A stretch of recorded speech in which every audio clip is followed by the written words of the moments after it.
यूं ही नहीं उपजाए है जनादेश। कैसे हुआ इतना बड़ा उलटफेर, आइए जानते हैं। नई दिल्ली के पावर डिनर में वे दोनों मिले। ये महानुभाव लंबे समय तक एक दूसरे के विपरीत गठबंधनों की केंद्रीय कैबिनेट का हिस्सा रहे हैं। दोनों ने पूछा, महाराष्ट्र के चुनाव में क्या होने वाला है। मैंने विनम्रतापूर्वक प्रश्न किया, आप ही बताइए, आप तो राजनीति के अंदरूनी तंत्र का हिस्सा भी हैं। पहले सत्तारूढ़ गठबंधन के सदस्य को सुनिए। उन्होंने कहा, हम ही सरकार बनाएंगे, क्योंकि मोदी जी के पास कोई न कोई सिद्धि जरूर है। वह हर मुसीबत से निकल आते हैं।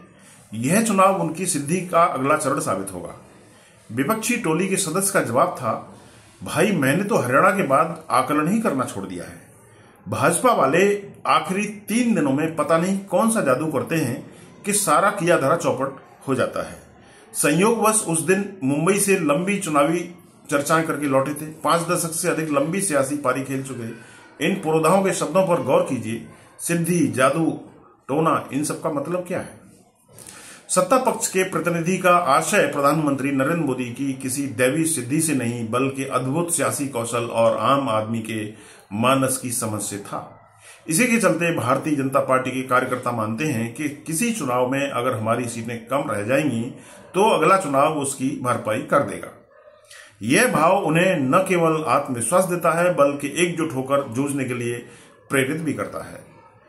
महाराष्ट्र के चुनावों और उत्तर प्रदेश के उपचुनावों ने यह साबित कर दिया है कि पिछले लोकसभा चुनाव में मिले झटकों से भाजपा की अगुवाई वाला राष्ट्रीय जनतांत्रिक गठबंधन एनडीए उबर चुका है। इन दोनों राज्यों में भाजपा को करारा झटका मिला था। विपक्षी टोले के नेता का जवाब भी यही दर्शाता है कि कांग्रेस और इंडिया ब्लॉक विजय हासिल करने योग्य आत्मविश्वास नहीं संजो पा रहे हैं। महाराष्ट्र का यह विजयनामा यूं ही नहीं लिखा गया है।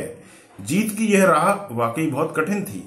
जब से एकनाथ शिंदे और अजित पवार ने अपने अपने मूल दलों से अलग होकर भारतीय जनता पार्टी का दामन थामा था, तभी से माना जाता था कि वे जनता की नजर में खलनायक साबित होंगे।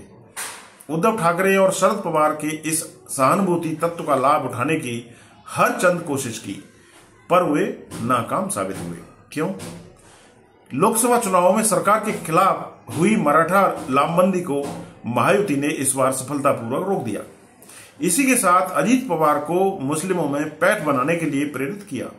इससे अघाड़ी को सांघातिक आघात पहुंचा। चुनाव से 4 महीने पूर्व लागू लाड़की बहन योजना ने महिलाओं का मन मोह लिया। महिलाएं चुनाव दर चुनाव बतौर वोट बैंक अपनी ताकत जमाती जा रही हैं। झारखंड में इनका साथ हेमंत सोरेन को मिला। उन्होंने भी मैया सम्मान योजना के जरिए आधी आबादी में दखल बनाई थी। इन चुनावों ने साबित कर दिया है कि जीत के लिए विरासत और सहानुभूति काफी नहीं होते, जमीन पर काम भी करना पड़ता है।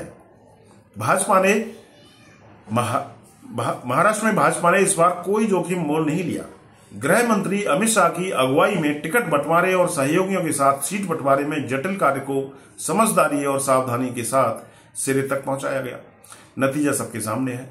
भारतीय जनता पार्टी का स्ट्राइक रेट अगर 89% है तो शिंदे और अजित पवार की राष्ट्रवादी कांग्रेस के 77 के साथ उसमें इजाफा कर रही है। परिणाम आने के बाद अब भले शिंदे, अजित पवार और फडणवीस के नाम मुख्यमंत्री पद के लिए उछाले जा रहे हों, पर चुनाव तक वे इस मुद्दे पर सार्वजनिक तौर पर वाचाल नहीं थे। इसके विपरीत महाविकास अघाड़ी में जितने बर्तन थे उतनी ही ध्वनियां निकल रही थी। यही वजह है कि उनका मतदाता उनसे छिटक गया।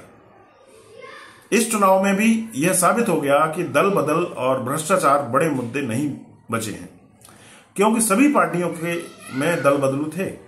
चुनाव से ठीक एक दिन पहले भारतीय जनता पार्टी के ताकतवर महासचिव विनोद तावड़े पर नोट बांटने के आरोप लगे। सुप्रिया सुले और नाना पटोले के कथित ऑडियो टेप सामने आए। पुलिस और चुनाव आयोग के दरवाजे खटखटाए गए, पर कोई हलचल नहीं हुई।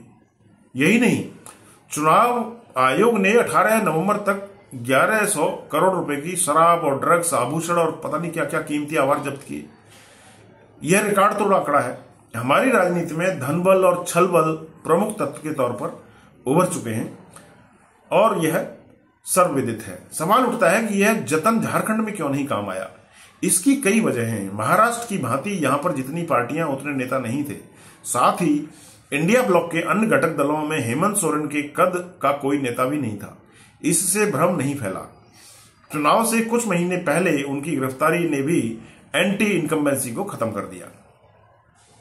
भारतीय जनता पार्टी ने यहां पर महाराष्ट्र की शैली में तोड़फोड़ जरूर की, परंतु चौपई सोरेन काम नहीं कर सके जो अजित पवार या एकनाथ शिंदे ने किया। भाजपा ने इस बार बाबूलाल मरांडी को आगे करके यह संदेश देने की कोशिश की कि वह आदिवासियों के साथ हैं, लेकिन हेमंत सोरेन की गिरफ्तारी और उनकी गैर मौजूदगी में कल्पना सोरेन की कारगर सक्रियता मरांडी पर भारी और महंगी साबित हुई। एक बात और, झारखंड के परिणाम ने यह साबित कर दिया है कि अधिक संख्य हिंदी भाषी प्रदेशों में कांग्रेस अपने दम पर जीतने की शक्ति गंवा रही है। वह किसी हेमंत सोरेन, तेजस्वी यादव या अखिलेश यादव का मार्ग तो प्रशस्त करती है, परंतु उसकी निजी शक्ति छींचती जा रही है, कम होती जा रही है। झारखंड के झटके के बावजूद यह तय है कि भारतीय जनता पार्टी अब नए जोश खरोश के साथ अगले चुनाव की तैयारी में लगेगी। इसका सबसे बड़ा लाभ तो यह होगा कि एनडीए के सहयोगी अब और संजीदगी से मोदी सरकार का साथ देंगे। इससे प्रधानमंत्री को अपने कार्यक्रम तेजी से लागू करने में मदद मिलेगी। यहां सवाल यह भी उठता है कि एकनाथ शिंदे का क्या होगा। उन्होंने उद्धव के मुकाबले खुद को स्थापित अवश्य किया, पर बाला साहेब का स्वाभाविक उत्तराधिकारी बनना शेष है। अगर वह मुख्यमंत्री नहीं बनते हैं तो उन्हें आने वाले दिनों में नई चुनौतियों का सामना अवश्य करना पड़ सकता है।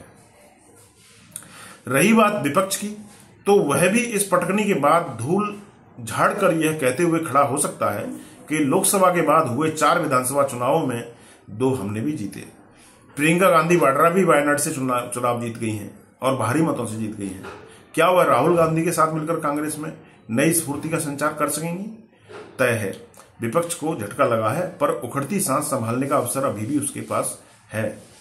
लोकतंत्र की यही तो खूबी है कि यहां हरेक के लिए हमेशा स्पेस बना रहता है। तो आइए देखते हैं क्या होता है। मिलते हैं ऐसे ही किसी अगले वीडियो में। नमस्कार।